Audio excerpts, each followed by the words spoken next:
Hi, I'm Mr. Campbell. I teach the machining class at Peacock. In grade 9, we make several projects. These include a spin and top, a whistle. In grade 10, we make a variety of punches and tools, and a plumb bob. In grade 11, we make a machinist hammer that is hollow for your punches to be stored in, and a screwdriver.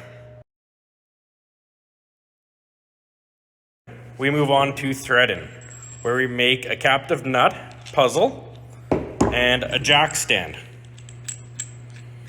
In grade 12, we get to take on a variety of personal projects as well. These can range from steam engines to captive cubes. We'd love to see you come join the A.E.P Peacock machine shop classes. In machining, we use blueprints to turn steel